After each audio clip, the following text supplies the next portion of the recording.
अस्सलाम वालेकुम and welcome to game set match. I hope आप लोग खैरियत से होंगे, अच्छे से अपना ख्याल रख रहे होंगे। बहुत सारी डिस्कशन है आज करने के लिए और बहुत डिफरेंट शो है आज। नहीं बात करेंगे ज़्यादा क्रिकेट के बारे में बिकॉज क्रिकेट से हट के हम दूसरे स्पोर्ट्स के बारे में बात करेंगे और वो डिस्कशन आज आप हमारे साथ यहाँ पे रहेंगे और देखेंगे। मैं हूँ सवीरा पाशा और मेरे साथ मौजूद हैं अदील अजहर। अस्सलाम वालेकुम, गुड इवनिंग आप सबको। And yes Indeed, cricket even though चल रही है इस वक्त, बहुत ज़्यादा हो रही है। Yes. अभी हम बात भी करने वाले हैं व्हाट्सएप इन स्पोर्ट्स में क्रिकेट के हवाले से, लेकिन यस आज का शो एक बार फिर से ज़रा फोकस होगा हमारा कॉम्बैट स्पोर्ट्स के हवाले से। वैसे लग रहा है जितने कॉम्बैट स्पोर्ट्स के हम लोग अपने शो में बुला रहे हैं ना, वो लग रहा है सवेरा कहीं कोई सीखना ना शुरू कर दें मार्शल आर्ट्स। कुछ दिनों बाद ना हम भी यूं करके जो है वो यार बस अल्लाह आपके हस्बैंड को जो है वो बस महफूज रखे, हम तो यही दुआ करेंगे। तो let's start our program officially और हमेशा की तरह what's up in sports and over to Savera. बिल्कुल जी। सो आज की क्या है ताज़ा तरीन खबर, नज़र डालते हैं उस पे व्हाट्सएप इन स्पोर्ट्स में मार्शल आर्ट्स की जिस तरह हम बात कर रहे हैं। सो पाकिस्तान के मार्शल आर्ट्स माहिर राशिद नसीम ने एक और आलमी रिकॉर्ड बना लिया और ये लगातार आलमी रिकॉर्ड बनाते रहते हैं। एक आलमी रिकॉर्ड देखते हैं और उसके ऊपर फोकस करते हैं और करते जाते हैं। ननचक्कों से 1 मिनट में सबसे ज़्यादा यानी 88 बार ट्रायंगल स्टेप मारे हैं उन्होंने और इस तरह वर्ल्ड रिकॉर्ड कायम कर लिया गिनीज वर्ल्ड रिकॉर्ड में। राशिद का रिकॉर्ड बहुत वर्ल्ड रिकॉर्ड्स में शामिल है, बहुत सारे वर्ल्ड रिकॉर्ड्स इन्होंने बनाए हैं और राशिद नसीम ने ननचक्कों की कैटेगरी में 13वां रिकॉर्ड बना लिया है। ऑल टुगेदर जब हम रिकॉर्ड्स की वर्ल्ड रिकॉर्ड्स की बात करते हैं तो ऑलमोस्ट 78 रिकॉर्ड्स अभी तक आलमी रिकॉर्ड अपने नाम कर चुके हैं। आज हम इस प्रोग्राम में राशिद से भी बात करेंगे एंड सबसे एक इम्पॉर्टेंट चीज़ राशिद की ये है कि वो अकेले रिकॉर्ड्स नहीं बनाते, उनकी अपनी एकेडमी है और वो बच्चों को ट्रेन करते हैं और उनके जो अंडर बच्चे ट्रेन होते हैं उस पर भी रिकॉर्ड्स बनाते हैं। खैर राशिद से बड़ी डिटेल में डिस्कशन होगी तो आपने साथ रहना है गेम सेट मैच। चलें जी, बादल नाख्वास्ता कुछ क्रिकेट का जिक्र करते चलें। इस वक्त लाइव क्रिकेट चल रही है। इस वक्त पाले खेले में श्रीलंका और ऑस्ट्रेलिया के दरमियान जो ओडीआई सीरीज है उसका दूसरा मैच जारी है और पहला मैच तो अगर आपको याद हो ऑस्ट्रेलिया जीतने में कामयाब हो गया था। इस वक्त जो लेटेस्ट अपडेट है, Sri Lanka is not looking good yet again. 217 run पर श्रीलंका के 9 खिलाड़ी आउट हो चुके हैं। श्रीलंका अगर इस सीरीज में सिर्फ 2 मैचेस जीत जाता है, ये 5 ओडीआई की सीरीज है, श्रीलंका अगर 2 मैचेस जीत जाता है तो पाकिस्तान जो है will leapfrog over Australia और तीसरे नंबर पर आ जाएगा। लेकिन श्रीलंका जिस तरह क्रिकेट खेल रहा है मुझे ऐसा लग नहीं रहा है कि उनका कोई खास मूड है पाकिस्तान को ये फेवर देने का। ऑस्ट्रेलिया के 2 खिलाड़ी एस्टन एगार और उसके अलावा मार्नस स्टोइनिस जो हैं वो इंजरी की वजह से इस सीरीज से बाहर हो चुके हैं। पैट कमिंस ने 4 विकेटें हासिल की हैं और मौका मिला तो we'll keep you updated about this match as well. एक और बहुत मज़ेदार सीरीज़ हो रही है और सीरीज़ के हवाले से बात करें तो भारत वर्सेस साउथ अफ्रीका यानी इंडिया वर्सेस साउथ अफ्रीका की सीरीज़ जारी है। 5 मैचेस की ये T20 सीरीज़ है जिसमें से 3 मैचेस हो चुके हैं, 2 साउथ अफ्रीका ने जीते, 1 भारत ने जीता और कल अब चौथा T20 खेला जाएगा राजकोट में और फैसला होगा। अगर तो भारत जीत गया तो फिर टाई रहेगा सीरीज़ में और 5वां जो मैच होगा वो बड़ा इंटरेस्टिंग हो जाएगा। देखना पड़ेगा फिर कि कौन सीरीज़ अपने नाम करता है। सो देखना यह है कि किस तरह की परफॉर्मेंस रहती है। याद रहे कि इंडिया ने अपनी बेंच को इस दफ़ा ट्राई किया है और जो मेन लड़के हैं जिसमें ना रोहित शर्मा ना विराट कोहली KL राहुल ये सब अवेलेबल नहीं है। साथ ही साथ आयरलैंड के साथ जो है वो T20 सीरीज़ खेलनी है भारत ने। उसके स्क्वाड का ऐलान हो गया है और उसके स्क्वाड में हार्दिक पांड्या को मौका मिला है कैप्टनसी करने का। और एक और खबर भारत की टीम की तरफ से कि भारत की टीम ट्रैवल कर गई है इंग्लैंड और इंग्लैंड में खेलना है उन्होंने 5वां टेस्ट। ये वो टेस्ट है जो कि पिछले साल सीरीज़ थी इंग्लैंड वर्सेस इंडिया की जिसके 4 टेस्ट हो गए थे और आखिरी रह गया which would be a decider for this series. Absolutely, और ये मैच ज़ाहिर सीरीज़ का भी हम जिक्र करेंगे, बल्कि इस मैच का जिक्र करेंगे बिकॉज सवेरा the way things are shaking up in the world test championship. India को अपनी बड़ी ज़बरदस्त परफॉर्मेंस दिखानी है। I think they can afford not to win 2 test match अपने अगले 7 टेस्ट मैचेस में फाइनल के लिए क्वालिफाई करने के लिए। सो बहरहाल वो बात में उस परम्यूटेशन कॉम्बिनेशन का हम जिक्र करेंगे। कुछ जाते जाते फुटबॉल का जिक्र में, मतलब इस सेगमेंट में जाते जाते फुटबॉल का जिक्र करते चलें। वैसे खबर में शामिल कर चुका था फीफा वर्ल्ड कप की 32 में से 32 टीमें जो हैं वो डिसाइड हो चुकी हैं। Costa Rica became the last team to qualify for the FIFA world cup in Qatar. इस साल नवंबर में होने वाला है और न्यूजीलैंड को उन्होंने प्ले ऑफ मैच में 1-0 से जो है वो शिकस्त दी थी। अच्छा, मेगा इवेंट के लिए 4 टीमों पर मुश्तमिल ये 8 ग्रुप्स जो हैं ये बनाए गए हैं। मेज़बान कतर, सेनेगल, एक्वाडोर और नेदरलैंड्स जो हैं ये ग्रुप ए में हैं। By the way Qatar has got a good group by the way. अच्छा, दिफाई champion France, Australia, Tunisia, Denmark एक साथ होंगे। Group D Brazil group G में होने वाला है, और जो इसका ग्रुप ऑफ डेथ है इसमें Iran, England, US and Wales शामिल हैं। Amazing, that's gonna be fun. So that's it for what's up in sports, और बढ़ते हैं अपने प्रोग्राम के पहले मेहमान। एक फुटेज हम आपको दिखाना चाहेंगे और we get into the details और अपने मेहमानों से आपका तारुफ कराएंगे। So here we go. सवेरा, बिल्कुल जी, क्या नजर आ रहा है आपको? दिस इज द फुटेज, और ये है पाकिस्तान की आयरन लेडी। जिस तरह नॉन स्टॉप वो हमलों पे हमले करती गई हैं, रुकने का नाम नहीं ले रही। ऑस्ट्रेलियन काउंटर पार्ट को अपने जो उन्होंने हाल किया है, मतलब I am so impressed and I am so proud of Anita here. Look at this brutality, वो रुकने को तैयार नहीं है अदील। ओ माय गॉड, पता है ये ऑस्ट्रेलियन हरीफ है इनकी, और मैं सोच रहा हूँ कि अगर इनके जहन में क्या होगा, this is for the 99 world cup final, this is for the 2003 world cup, this is for the Sydney test and all, this is amazing. और इसकी जो स्टिल्स भी आए हैं जो हमने ट्विटर पे और सोशल मीडिया पे देखे थे, the determination on the face of Anita there, और जो ऑस्ट्रेलियन हरीफ की जो बेबसी नजर आ रही थी, that was amazing and we are so proud to have her in our show today. Exactly, and Adil, the most I would say $1 million picture इस event के बाद जो $1 million picture थी वो थी when Anita's coach, who is Anita's brother as well, जब उन्होंने hug किया अनीता को, it was a coach and brotherly hug of being proud on her sister। और बड़ी कम मिसालें मिलती हैं, मगर यही कहा जाता है कि जब भी there's a successful woman in any field, so there is a very strong man behind that woman। और आज फिर से ये बात प्रूव हो जाती है। तो हम इनवाइट करेंगे अपने शो पे, हमारे साथ मौजूद हैं पाकिस्तान की MMA fighter Anita Karim, and Pakistan के MMA फाइटर भी हैं, कोच भी हैं अनीता के, भाई भी हैं अलूमी करीम। दोनों को मैं खुशामदीद कहती हूँ। अस्सलाम वालेकुम, welcome to game set match. अस्सलाम वालेकुम, thank you so much for having us on the show. सबसे पहले तो अनीता बहुत बहुत आपको मुबारक हो। लंपीनी फाइट जीतना एक बहुत बड़ी बात होती है, and I have seen the craze, I witness that fight भी, कि मैंने देखी है लंपीनी में फाइट भी देखने का मुझे मौका मिला है। सबसे पहले तो क्या सोच के रिंग में आप उतरी थी, and obviously how happy you are? अल्हम्दुलिल्लाह बहुत ज़्यादा खुश हूँ। जब रिंग में उतरी तो यही दिमाग में था कि ओपोनेंट को उसके ऊपर फोकस करना और फाइट जीत के जाना। जबरदस्त। तो वैसे गिलगित बल्तिस्तान से आपका ताल्लुक है। हम जब भी गिलगित बल्तिस्तान के लोगों से मिलते हैं, हुंजा के लोगों से मिलते हैं, बड़े ही सॉफ्ट से और बहुत ही फ्रेंडली से लोग, लेकिन आप जो इस वक्त जो हमने रिंग में फुटेज देखी आपकी, और जो आपने उस ऑस्ट्रेलियन का हाई किया, सो टेल अस, अपने take us through your journey Anita. ये स्टार्ट कैसे हुआ एंड यहाँ तक पहुँचने में किन स्टेजेस से आप गुजरी?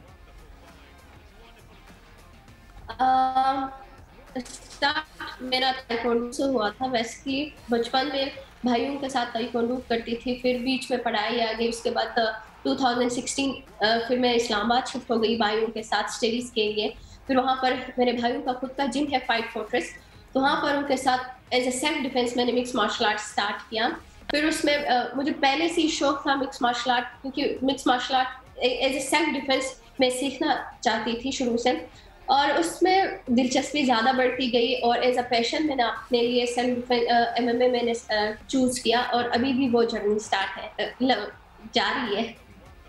अच्छा अनीता, आपने तो बहुत स्पीड में ये सारी बात बता दी, अब मैं बीच में ज़रा रुक के बाकी और बातें ज़रूर जानना चाहूँगी, बट बिफोर दैट आपको अलूमी, मैं अगर आपसे पूछूं, आपको कब रियलाइज़ हुआ कि हाँ जी अनीता में इतना पैशन है कि इसको मैं इंटरनेशनल फाइट्स के लिए तैयार कर सकता हूँ? एंड बीइंग अ ब्रदर, क्या आपको डर था थोड़ा सा कि नहीं यार मुंह पे पंच पड़ेंगे और ये होगा और वो होगा? एक होता है ना, brothers are usually possessive about their sisters. जी, for sure brothers are possessive about their sisters, और हमारे भी इसी पोजेसिवनेस की वजह से जो ना हमने अनीता को सिखाना शुरू किया था।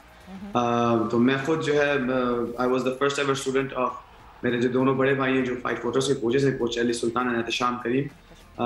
उन्होंने जो है ना मुझे ट्रेन किया, और उन्होंने भी बेसिकली अनीता को सबसे पहला जो बेसिकली खड़े रहना और पंच किस तरह मारते हैं वो सब जो है ना अनीता को उन्होंने सिखाया। जब फर्स्ट टाइम मैंने अनीता को जिम में जो हमारा पंचिंग बैग्स होते हैं उसको पंच करते हुए देखा, तो मैंने अपनी सोशल मीडिया के ऊपर एक स्टोरी पोस्ट की थी कि it runs in the family and we have a heavy hard hitting puncher in the family now. फिर उसके कुछ 1-2 हफ्ते महीने बाद बल्कि अनीता स्पारिंग कर रही थी, जो उसको प्रैक्टिस फाइट भी बोलते हैं, वो भी लड़कों के साथ, हमारे अपने टीममेट जो लड़के हैं उनके साथ ट्रेनिंग कर रही थी और बहुत मार खाई उस टाइम इसने। खैर मुझे बुरा लगा, लेकिन अगले दिन जब वापस आई और उसने कहा कि मैं दोबारा से करना है, मैंने मारना है इन सबको, फिर मुझे कंफर्म हो गया कि अब there is no backing out, अब जो है ना अनीता पीछे नहीं हटने वाली, अब सिर्फ वर्ल्ड चैंपियनशिप मटेरियल बनने की तरफ ही आगे इसको लेके जाना है। तो उलूमी क्या हुआ जब दोबारा फाइट हुई? तो अनीता ने बदला ले लिया अपना पिछले दिन की जो पिटाई लगी थी उसका? कुछ लोगों से ले सकी, ऑफ कोर्स जो जूनियर्स थे उनको मुझे अभी भी याद है कि मैं भी उनमें शामिल था। मैंने क्योंकि मेरा जो फाइटिंग स्टाइल है बहुत टेक्निकल है, तो मैं टेक्निकली जो है ना बहुत आराम से प्यार से टच करते हुए तंग कर रहा था अनीता को।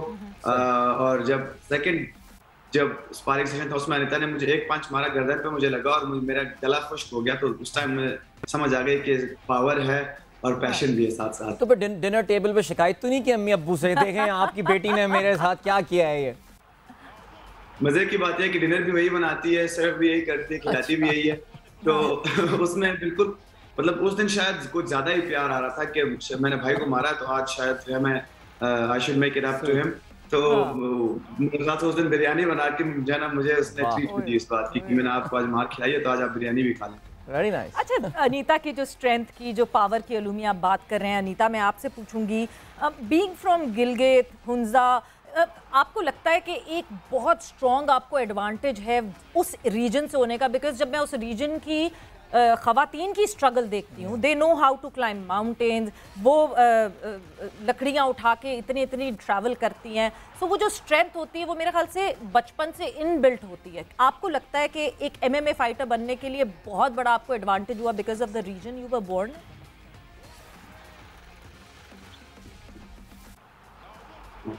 जी अनीता।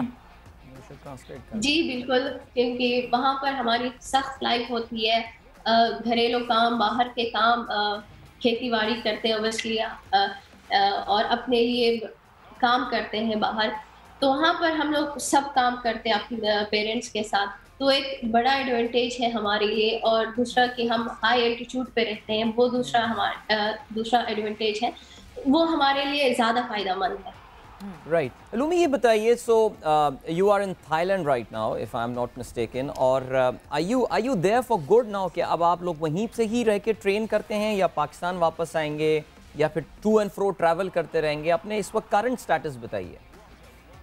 करंटली हम लोग जो है ना यहाँ पे टीम फेटेक्स है, उनके साथ साइन है, स्पॉन्सर्ड एथलीट्स हैं इनके। इन्होंने सबसे पहले अनीता का टैलेंट देखा, जब अनीता ने अपने डेब्यू किया तो उसमें इनको अनीता में वो स्पार्क नजर आया, तो उन्होंने अनीता को साइन किया। उसके बाद जब मैं भी यहाँ पे आया तो उन्होंने मुझे साइन किया यहाँ पे। तो हम चाहते तो ये है कि जब तक करियर चलता है, क्योंकि यहाँ पे फोकस्ड लाइफ है, ट्रेनिंग फोकस्ड है, दिन में 4 से 5 टाइम लोग ट्रेनिंग करते हैं and we actually live this thing. तो इसीलिए कोशिश तो यही है कि जितना हो सकता है लंबा आसान यहाँ पे रहें। बाकी फिर जो अल्लाह को मंजूर है वो देख लेंगे, जब वापस आना हुआ या कोई भी सिचुएशन होगी तो will go according to that. बिल्कुल, लेवल ऑफ ट्रेनिंग जो है वो ज़्यादा बेहतर हो सकेगी, बिकॉज मैं MMA फाइटिंग की बात करूं तो Thailand is like a hub for it. But Anita, अब मैं वापस जाऊंगी, जो आपने जल्दी में अपनी पूरी कहानी बता दी ज़िंदगी की कि अनीता यहाँ से यहाँ कब पहुँची, कितना मुश्किल था जब आपने पहली दफ़ा अपने पेरेंट्स को, अपने माँ बाप को जाके बताया कि मैंने भी MMA फाइटर बनना है? ट्रेनिंग मुश्किल थी, लेकिन पेरेंट्स को बोलना मुश्किल नहीं था, क्योंकि बचपन से वालिदैन ने ज़्यादा सपोर्ट किया। क्योंकि बचपन से मैं ताइक्वांडो करती थी, तो जो मेरे वालिद हैं वो मुझे ताइक्वांडो क्लासेस के लिए लेके जाते थे, ना कि स्कूल के लिए। वो वहाँ पर इसलिए क्योंकि वो चाहते थे कि मैं भी अपने भाइयों की तरह आगे बढ़ूँ, और अगर सपोज मेरे वालिद कहीं पर अगर मेरे साथ नहीं होते और अगर मुझे कोई मसला होता है तो मैं उस चीज़ का खुद मुकाबला कर सकूं। तो वहाँ पर थोड़ी बहुत मैंने ट्रेनिंग की। उसके बाद फिर जब मैं इस्लामाबाद आई अपने भाइयों के साथ, तो वहाँ पर जब मैंने मिक्स मार्शल आर्ट स्टार्ट किया, ऑब्वियसली मिक्स मार्शल आर्ट बहुत ही मुश्किल खेल है, जब मैंने स्टार्ट किया बहुत ज़्यादा मुझे मसले हुए, ट्रेनिंग बहुत ज़्यादा सख्त थी, तो भाइयों के सामने ऑब्वियसली रोती नहीं थी, जब जाके किचन में रोती थी और उसके बाद ऐसे करके फिर दोबारा जाती थी कि नहीं अगले दिन मैंने दोबारा जाना है और दोबारा पंच मार के वापस आना है। नहीं बट बहुत सारे हमारी सोसाइटी में बहुत सारे इश्यूज इस पे आते हैं। नहीं जी बाल कटवा रही है लड़की, शॉर्ट्स पहन के खेल रही है, बिकॉज आई रिमेंबर कि हमारी फुटबॉल टीम के लिए भी एक बहुत बड़ा इशू हुआ था कि उनको शॉर्ट्स पहन के कैसे आप खिलवाएंगे। ये इश्यूज फेस किए अनीता आपने? हाँ, मेरे ख्याल में ये जवाब भाई अच्छी तरह से देंगे। जी उलूमी आप बताएं। जी बेसिकली जब अनीता ने अपने डेब्यू फाइट की थी तो उस टाइम हमें याद है कि हमारे दिमाग में भी यही कंसर्न था कि ऑब्वियसली हमारी सोसाइटी इस तरह की है कि थोड़ा इन चीज़ों को जो ना फ्राउन अपॉन करते हैं। तो हमने अनीता को जो फुल टाइट्स पहना के भेजे और ऊपर शॉर्ट्स पहनाए और टी शर्ट पहनाई थी साथ में। तो जो इवेंट के जो ऑर्गेनाइजर्स थे उन्होंने मना किया कि वो उन्होंने बोला कि यूनिफॉर्म जो है ना इस तरह का नहीं होता है, she has to wear shorts, उसके नीज से ऊपर जो है ना अपैरल होना चाहिए। तो इसलिए हमें थोड़ा सा जो है ना वो करना पड़ा, एडजस्ट करना पड़ा। ऑब्वियसली बैकलैश भी हुआ, काफी लोगों ने जो है ना बातें भी की, बट देन ऑब्वियसली इसका एक ड्रेस कोड है, तो हम कोशिश करते हैं जितना हो सकता है हम उसको स्ट्रेच करें अपने जो है ना सोसाइटल जो नॉर्म्स है उसके अकॉर्डिंगली। शॉर्ट्स जो है ऑब्वियसली क्योंकि जब ग्रैपल करते हैं तो जो आप फुल लेंथ अगर आप कपड़े पहनते हैं तो उसमें प्रॉब्लम ये होता है कि आपके ओपोनेंट को एक एडवांटेज मिल जाता है कि वो आप इजीली ग्रैपल कर सकते हैं। तो इसलिए जो है हमने जितनी हो सकता कोशिश की और नेसेसिटी है तो बिल्कुल करना पड़ेगा। Absolutely, Ulumi, Anita, thank you so much. Thank you for taking out time. बहुत शुक्रिया, बहुत मजा आया आपके साथ। And game set match team Sama TV would like to wish you very best of luck, inshallah, for future as well. We have to move towards a commercial break right now. We'll catch you right after this.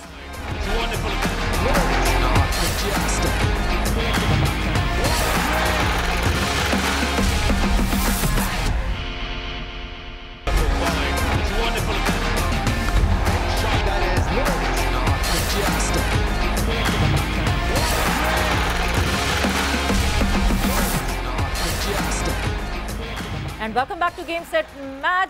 Break पे जाने से पहले हमारी discussion हो रही थी the Iron Lady of Pakistan Anita Karim से और उनके कोच एमएमए फाइटर उनके भाई उलूमी करीम से, और क्या मज़ेदार डिस्कशन हुई थी। मतलब अदील कहते हैं ना कि जब सपोर्ट आपको मिल रही होती है घर से तो कोई कुछ भी कर गुजरता है, बीट एनी जेंडर। एब्सोल्युटली, और ये स्पेशली इन अ सोसाइटी आपकी उनकी गुफ्तगू सुन के भी इस बात का अंदाजा हो रहा होगा कि there are challenges I mean for women, और स्पेशली स्पोर्ट्स में, और जिस तरह की शायद at times I think overly positive and conservative हमारी सोसाइटी हो जाती है, वहाँ पे इस तरह ब्रेकआउट करके आगे आना किसी लड़की के लिए it can't be done without the family. MMA जैसी fight, MMA is very intense. अगर आप देखें उसको मिक्स मार्शल आर्ट कहते हैं, इट्स अ फ्री स्टाइल। आप मुक्के भी मारें तो कोनी भी मारें तो लात मारें, जो करना है आपको आप करें।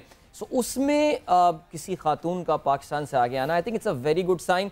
और मैं बता रहा हूँ ये गिलगित बल्तिस्तान से ही आ सकते थे ऐसे लोग, बिकॉज वो एक डिफरेंट सोसाइटी है। बिल्कुल बिल्कुल जी, मतलब ये चैलेंज हो गया है बाकी और रीजन्स को पाकिस्तान के कि और कोई एमएमए में उठ के आए, बिकॉज इस वक्त Anita Karim is topping the chart. She is the only Pakistani woman जिसने इतनी चैम्पियनशिप्स जो हैं वो जीती हैं, and hats off to her जितनी ब्रिलियंटली। और अभी जो हमने लास्ट फाइट देखी है जो उन्होंने हाल की है अपने ओपोनेंट का, I would never want to come in front of her कि मैं कभी उनके सामने आके खड़ी हो जाऊं। बट खैर, जहां हम बात कर रहे हैं कहीं ना कुछ मार्शल आर्ट्स की बात हो, तो जिस तरह आपको व्हाट्सएप में हमने बताया था कि एक और हमारे बहुत इम्पॉर्टेंट हमारी स्पोर्टिंग फ्रेटर्निटी के मेंबर जो कि पाकिस्तान का नाम रोशन कर रहे हैं गिनीज वर्ल्ड रिकॉर्ड्स में, रिकॉर्ड पे रिकॉर्ड बनाए जा रहे हैं, जिनका 78 रिकॉर्ड हुआ और वो 78 रिकॉर्ड उन्होंने अभी पूरा किया है। वो हमारे साथ मौजूद हैं, is the Guinness world records holder Rashid Naseem. Rashid, आपको खुशामदीद कहते हैं गेम सेट मैच में। अस्सलाम वालेकुम। जी वालेकुम अस्सलाम, बहुत बहुत शुक्रिया। तो जी राशिद, क्या सुबह उठते हैं सोचते हैं बस अब एक नया रिकॉर्ड तोड़ना है मुझे, बस उसकी फिर मेहनत शुरू हो जाती है। सो ये हम देख रहे हैं कि आप ननचैक्स के साथ जो है ना इस वक्त आपने 78 times, correct me if you are wrong, 88 times आपने जो है वो 1 मिनट में ये सिलसिला किया है इसका। So tell us something about this. इस रिकॉर्ड की पहले हम बात करते हैं, तो कितना अरसा प्रैक्टिस की, क्या की इसके लिए एक्सरसाइज? ये रिकॉर्ड जो है बेसिकली ननचक मार्शल आर्ट के अंदर या गिनीज बुक ऑफ जो वर्ल्ड रिकॉर्ड है उसके अंदर बहुत सी कैटेगरीज मौजूद है। उसमें से एक ननचक की भी कैटेगरी है। तो ननचक के जो पूरी दुनिया में जो सबसे ज्यादा आलमी रिकॉर्ड है वो इस वक्त मेरे पास है। तो ये रिकॉर्ड था ननचकू ट्राइंगल स्टेप का। तो इंग्लैंड के हैं चिराग लुका, उनके पास और भी वर्ल्ड रिकॉर्ड्स हैं मार्शल आर्ट कैटेगरी के अंदर। तो उन्होंने 78 टाइम्स जो है इसको ट्राइंगल स्टेप किया था इन 1 मिनट। तो अल्हम्दुलिल्लाह मैंने 88 टाइम्स जो है इस रिकॉर्ड को करके जो है वो पाकिस्तान के नाम किया है। लेकिन मेरे पास ननचक्स के और भी रिकॉर्ड हैं जिसमें मैंने चाइना को, अमेरिका को और दूसरी कंट्रीज को, इंडिया को मैंने शिकस्त दी है ननचक्स मुकाबलों के अंदर। तो ननचक्स की बहुत सारी कैटेगरीज हैं जिसमें ननचक्स को 1 मिनट में सबसे ज्यादा टारगेट्स के ऊपर मारना, बॉटल के दरमियान से रखे हुए ताश के जो पत्ते हैं उनको निकालना, फिर इसी तरह क्ले सपोर्टिंग टारगेट्स को ब्रेक किया। मतलब अगर मैं अपने एक रिकॉर्ड की बात करूं तो ननचक मैंने 1 मिनट में 350 टाइम्स जो है वो टारगेट पे हिट किया है और फिर 557 टाइम्स जो है वो मैंने दोनों हाथों से ननचक्स को हिट किया टारगेट पे। तो इस तरह बहुत से रिकॉर्ड्स हैं ननचक के जो अल्हम्दुलिल्लाह मेरे पास हैं और पाकिस्तान के पास है। सब राशिद, पहला रिकॉर्ड कौन सा था जो आपने ब्रेक किया और क्या, कहाँ से मोटिवेशन हुई? मतलब वन फाइन डे राशिद उठे और राशिद ने कहा मैं ये गिनीज वर्ल्ड रिकॉर्ड तोड़ूंगा, क्या कैसे हुआ, शुरुआत क्या थी? किसी भी चीज की जो है वो स्टार्टिंग कभी भी इस तरह नहीं होती कि कोई एकदम शख्स उठे और एकदम रिकॉर्ड बनाना शुरू कर दे। 10 साल मुझे वेट करना पड़ा। पाकिस्तान में रिसोर्सेज कम होते हैं। तो पहली मरतबा मुझे पंजाब यूथ फेस्टिवल में 2013 में मुझे मौका मिला था और जब मेरी उन्होंने सलाहियतों को देखा पंजाब यूथ फेस्टिवल की इंतजामिया ने, तो उस वक्त मुझे जो है एक साथ जो है वो 4 आलमी रिकॉर्ड बनाने का मौका दिया और मैं वाहिद वहां पर पाकिस्तानी था जिसने जो है वो 4 आलमी रिकॉर्ड जो है वो ब्रेक किए। तो पहला वहां पर मेरा आलमी रिकॉर्ड था सर से बॉटल्स खोलने का। फिर उसके बाद एल्बो स्ट्राइक के जरिए पाइन बोर्ड ब्रेक करने थे इन 1 मिनट, वो मैंने किए। और इसके अलावा फिर पाइन बोर्ड ही ब्रेक करने थे विद हेड के साथ 30 सेकंड के अंदर। और फिर सबसे ज्यादा सर के ऊपर रखे हुए एक ऑब्जेक्ट को जो है वो रिमूव करना था इन 1 मिनट। तो उस वक्त मैंने जर्मनी, इंग्लैंड के जो जिनको तरक्की याफ्ता ममालिक के सब में शामिल किया जाता है उनके रिकॉर्ड्स मैंने अल्हम्दुलिल्लाह जो है वो ब्रेक किए थे जब मुझे पहली मरतबा मौका मिला। ये ननचक्स के साथ जो है ये आपकी उनसियत और ये मोहब्बत कैसे पैदा हो? यानी बचपन में कभी ना कभी किसी को देखा होगा मोहल्ले, मुझे भी याद है हमारी गली में भी एक लड़का हुआ करता था, वो भी ना ननचक्स लेके, हम भी लेके अपनी ना कमर पे ही मारा करते थे और कुछ होता नहीं था। तो जैकी चैन को ही ये वाकई आई मीन वो एक ज़माने में था, ये बहुत कॉमन चीज़ें हो गई थी। मुझे याद है एक पीटीवी पे सीरीज़ भी निंजा आया करती थी, उसमें भी उसी तरह की चीज़ें यूज़ कर रहे होते थे। इस पर्टिकुलर हथियार के साथ आपकी जो है ना वो उनसियत कैसे पैदा हुई? उनसियत इस तरह पैदा हुई कि देखिए मार्शल आर्ट का मैं एक्सपर्ट हूँ। मार्शल आर्ट मैं पिछले 27 साल से मार्शल आर्ट कर रहा हूँ। उसके अलावा तकरीबन 20 साल सन 2001 से जो है वो मैं अपने स्टूडेंट्स को सिखा रहा हूँ मार्शल आर्ट। और मेरे एक स्टूडेंट हैं वो भी ननचक कैटेगरी के अंदर ही गिनीज वर्ल्ड रिकॉर्ड होल्डर हैं। और हमारे पास जब बच्चे आते हैं तो फिर हम उनको मार्शल आर्ट की जितनी भी जो एक्सपर्टीज होती है वो करते हैं। उसमें लाजमी सी बात है पंच स्ट्राइक्स हैं, एल्बो स्ट्राइक्स हैं, नी स्ट्राइक्स हैं। फिर इसी तरह उसके अंदर स्टिक चलाना सिखाया जाता है, तलवारबाजी सिखाई जाती है, ननचक चलाना सिखाया जाता है। तो ननचक्स के अंदर तो मैं लाजमी सी बात है कि जब मैंने मार्शल आर्ट स्टार्ट की तो उस वक्त से ही मैं मार्शल आर्ट के अंदर ननचक की तरबियत हासिल कर रहा था अपने उस्ताद से। और फिर जैसे ही मुझे मौका मिला पहली मरतबा जब मैंने ननचक्स की कैटेगरीज देखी और तो मैंने ये डिसाइड किया कि यार ननचक तो एक मार्शल आर्ट का बड़ा जबरदस्त किस्म का एक वेपन है और ब्रूस ली का जो है वो बड़ा मशहूर जमाना जो है ये वेपन है। और ब्रूस ली को देखकर ही हम लोगों ने मार्शल आर्ट सीखना शुरू की, वो इंस्पिरेशन है हमारे लिए वो भी। तो फिर ननचक्स के अंदर जो है वो सबसे ज्यादा जो है वो आलमी रिकॉर्ड बनाना और फिर गिनीज वर्ल्ड रिकॉर्ड की तरफ से ब्रूस ली ऑफ पाकिस्तान का खिताब मिलना। और फिर एक इंस्टाग्राम के ऊपर एक ब्रूस ली के नाम से ऑफिशियल पेज है जो वो इंस्टाग्राम ने अप्रूव किया हुआ है, वो ब्रूस ली के नाम से ये एक पेज बना हुआ है। उन्होंने भी मेरी वीडियोस जो है अपने पेज के ऊपर जो है वो शेयर की। तो मैं समझता हूँ कि ये एज ए पाकिस्तानी फिर चाइना जैसे मुल्क जिसको मार्शल आर्ट के अंदर जो है वो दुनिया का टॉप कंट्रीज के अंदर शामिल किया जाता है, वहां का जो वर्ल्ड चैंपियन है, मैंने उसको 2 से 3 मरतबा जो है मैंने उसको जो है ननचक्स के वर्ल्ड रिकॉर्ड्स के अंदर शिकस्त दी है। तो मैं समझता हूँ एज ए पाकिस्तानी जो है मैं इस पर बड़ा प्राउड फील करता हूँ कि मुझे इन चीजों पे अबूर हासिल है और मैं मेहनत कर रहा हूँ। और दिन रात जो है मैंने मतलब 2003 से मुझे याद नहीं पड़ता कि अगर मुझे कोई इंजरी ना हुई हो, क्योंकि हमें इंजरीज भी बहुत ज्यादा हो जाती है बाज मरतबा। बहुत से रिकॉर्ड्स हैं एल्बो स्ट्राइक्स के और फिर नी स्ट्राइक के। तो मेरी कोशिश होती है कि मुझे याद नहीं पड़ता कि मेरा कोई दिन जो है वो प्रैक्टिस से जो है वो खाली जाता हो। क्योंकि मेरा गोल है कि मैंने 100 रिकॉर्ड जो है वो जल्द से जल्द जो है वो कंप्लीट करने, और इसके लिए मैं बहुत ज्यादा एफर्ट कर रहा हूँ, बहुत ज्यादा मेहनत कर रहा हूँ, बहुत ज्यादा जो है वो बाकी इंशाल्लाह ताला मुझे पता है कि मेरी पाकिस्तानी कौम की दुआएं मेरे साथ है, मेरे लिए दुआ करते हैं, तो इंशाल्लाह मैं जल्द से जल्द जो है कामयाब होऊंगा इसमें। जबरदस्त। अच्छा राशिद, जितने लोग इस वक्त जो है आपको देख रहे हैं, आपको सुन रहे हैं, वो जानना चाहेंगे कि अगर लेट्स से एक बच्चा इस वक्त आपको देख रहा है और वो चाहता है कि हाँ जी मैंने ये फलाना गिनीज वर्ल्ड रिकॉर्ड मैं तोड़ सकता हूँ, मुझ में ये क्वालिटी है, मुझ में ये एबिलिटी है, क्या प्रोसेस है, किस तरह आप कांटेक्ट करते हैं गिनीज वर्ल्ड रिकॉर्ड? मतलब आप तो अब शायद ईमेल करके कहते होंगे I am here, I am back again, जितने आपके रिकॉर्ड्स होंगे, but what is the process? जी बिल्कुल, ये बड़ा अच्छा आपने सवाल किया। देखिए, जितना भी जो प्रोसेस होता है वो थ्रू वेबसाइट होता है, और आप जो है वेबसाइट पे जाइए, वेबसाइट पे जाके अपना रिकॉर्ड चूज कीजिए, आपको नजर आ जाएगा कि मैं कौन सा रिकॉर्ड बनाना चाहता हूँ, आपके अंदर कौन सी एबिलिटीज हैं। आप जो है रिकॉर्ड को अप्लाई करें गिनीज वर्ल्ड रिकॉर्ड की वेबसाइट पे जाके। मैं इसका प्रोसेस बता देता हूँ कि जब आप रिकॉर्ड को अप्लाई करते हैं तो तकरीबन 3 से 4 महीने का प्रोसेस होता है, जब आपका एक रिकॉर्ड की एप्लीकेशन मंजूर होती है, और उसके बाद गिनीज वर्ल्ड रिकॉर्ड जो है वो आपको गाइडलाइन फराहम करता है। फिर वो जो गाइडलाइन फराहम करता है, उसी गाइडलाइन के मुताबिक जो है आपको वो रिकॉर्ड बनाना होता है। मुख्तलिफ रिकॉर्ड्स की मुख्तलिफ शराइत हो सकती हैं, जैसे कि अगर मैं बयान करूं कि जैसे पाइन बोर्ड ब्रेकिंग का रिकॉर्ड है, या मैंने अभी ये ननचक का रिकॉर्ड बनाया, तो वो आपको बता देगा कि ननचक इतना मोटा होना चाहिए, इसकी लेंथ इतनी होनी चाहिए, इसकी चौड़ाई इतनी होनी चाहिए, इसकी जो दरमियान की जो चेन है वो इतनी होनी चाहिए, इसके लिए जजेस और पैनल जो है उसका वो ये होना चाहिए, कैमरे जो है उस पर ये लगे होने चाहिए। तो उसका एक पूरा मेजरमेंट का तरीके से लेके हर चीज जो है वो आपको 3 से 4 महीने का ये प्रोसेस होता है, उसके बाद वो बता देता है। फिर उसके बाद जब आप रिकॉर्ड को भेज देते हैं तो रिकॉर्ड बेसिकली ये जाता है लंदन में इसका हेडक्वार्टर है। और अगर आप चाहते हैं कि आपका ये प्रोसेस जल्दी हो जाए, तो उसका तरीका ये है कि फिर आप ऑनलाइन जो है वो फीस पे करते हैं, और जिसकी जो फीस है वो $1000 है। और अगर आप Guinness book of world record के नुमाइंदे को पाकिस्तान बुलाना चाहते हैं तो उसकी जो फीस है वो $10,000 है। तो ये बहुत ज्यादा एक्सपेंसिव भी हो जाता है बाज मरतबा। उसके बाद फिर आप अच्छा, इसके अंदर मैं आपको एक चीज और बड़ी इंपॉर्टेंट बताता हूँ कि बहुत सारे लोग मुझसे कांटेक्ट करते हैं कि यार हम वर्ल्ड रिकॉर्ड बनाना चाहते हैं, लेकिन यहाँ पर बहुत सारे लोग इस तरह के कांटेक्ट करते हैं कि वो कहते हैं कि यार हम फला काम कर सकते हैं जो आज तक पूरे पाकिस्तान में या पूरी दुनिया में किसी ने नहीं किया।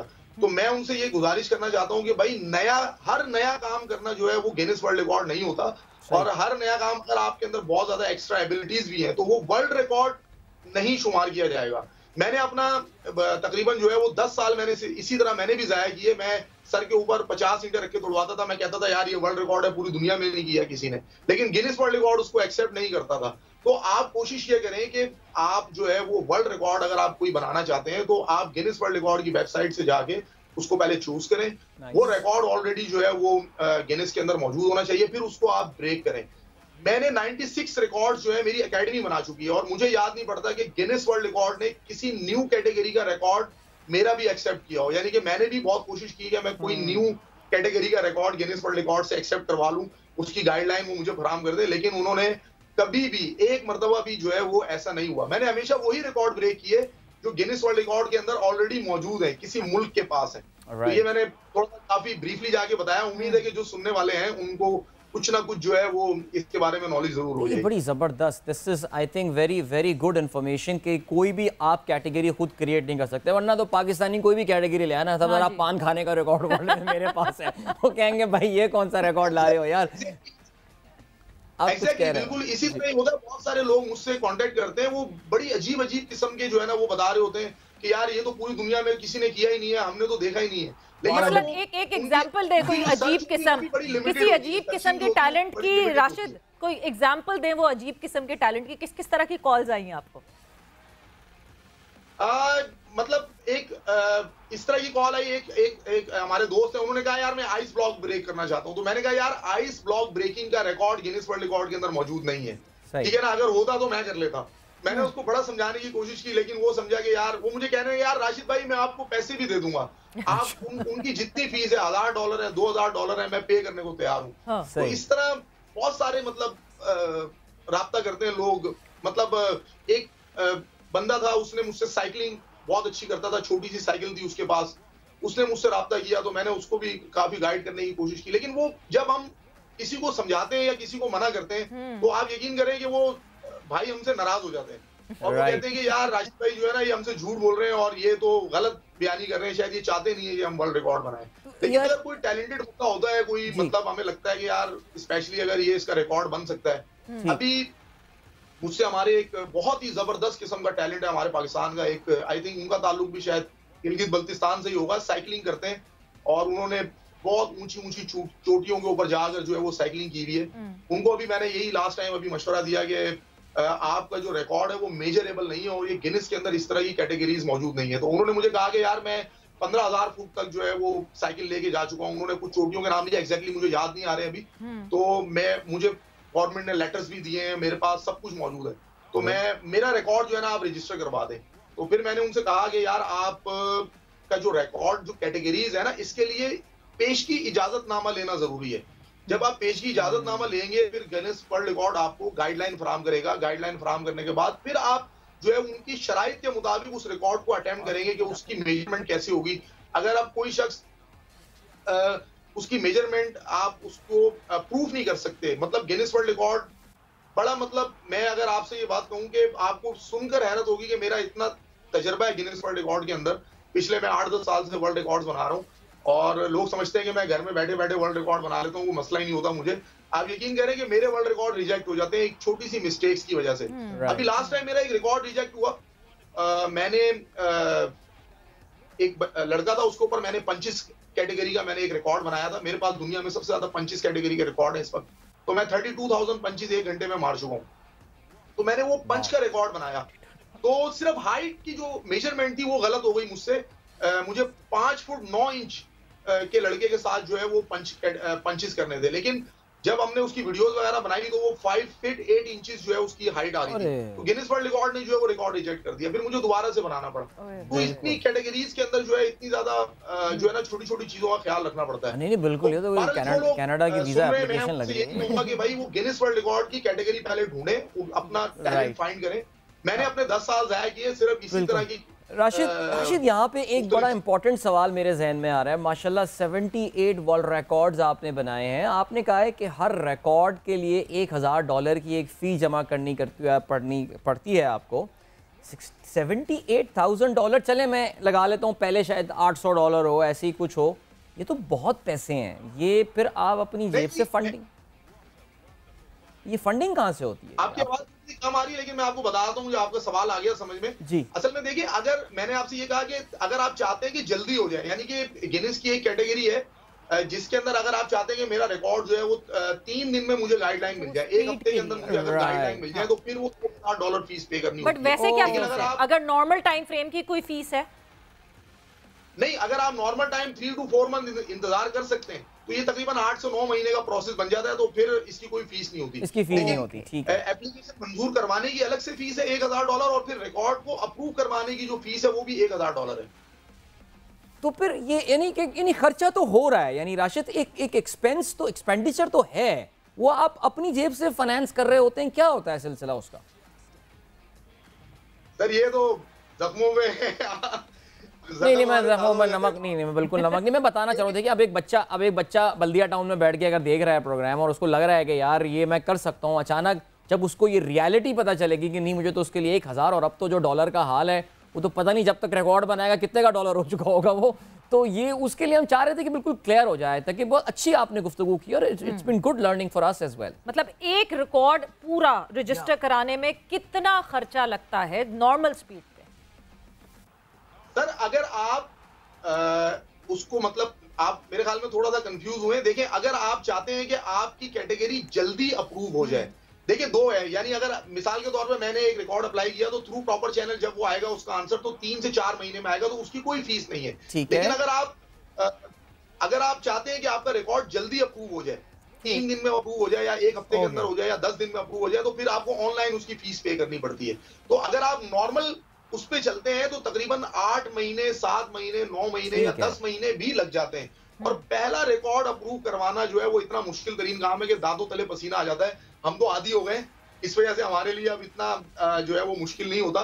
लेकिन अभी भी जब हम अपनी रिकॉर्ड को मेंटेन कर रहे होते हैं और उसकी जब डॉक्यूमेंटेशन कर रहे होते हैं, उसकी फाइल्स बना रहे होते हैं, तो आप यकीन करें कि हमसे भी गलतियां हो जाती हैं क्योंकि बहुत ज्यादा कड़ी शराइत होती है गिनेस वर्ल्ड रिकॉर्ड की। लेकिन कोशिश करते हैं कि जितना भी लोगों को जो है मतलब गलती कम से कम हो, क्योंकि फिर वो रिकॉर्ड अगर रिजेक्ट हो जाता है तो बाद मरतबा हमने बहुत ज्यादा मेहनत की हुई होती है और उसका रिजल्ट 3 महीने के बाद आता है। तो 3 महीने के बाद जब आपका आता है रिजल्ट, तो उसके बाद आपकी जो प्रीवियस प्रैक्टिस होती है वही खत्म हो जाती है। Rashid thank you so much Rashid for your time, और एक बार फिर से बहुत बहुत मुबारकबाद हमारी कबूल कीजिए, और उम्मीद करते हैं आप ऐसे और दर्जनों रिकॉर्ड आप और आपकी एकेडमी बनाते रहेंगे, और वो जो 100 रिकॉर्ड्स का मार्क है उस पे आप जल्द से जल्द पहुंच जाएं। सवीरा एक अपडेट हम देते चलें क्योंकि प्रोग्राम अब खत्म करने का टाइम। हमने एशियन साइकिलिंग चैंपियनशिप के हवाले से जो है बात की थी, तो the good news is that the team has got the visa, और उनको फाइनली वीज़ा मिल गए हैं और वागा के रास्ते वो भारत जो है रवाना हो रहे होंगे 8 खिलाड़ियों के कंटिजेंट को। बट उसमें एक जो अनफॉर्चुनेट पार्ट है वो ये कि जो हमने परसों भी जिक्र किया था कि they won't have the time to practice in that velodrome, जो वो 18 को परसों शुरू हो रही है championship. Hard luck to them, but at least they will be participating, hopefully they will learn something out of it. बिल्कुल। सो ये इसी न्यूज़ के साथ, इसी खबर के साथ यहाँ पे जो है गेम सेट मैच का टाइम खत्म होता है। आप लोगों ने रखना अपना ख्याल। सवेरा और अदील को दीजिए इजाज़त। अल्लाह।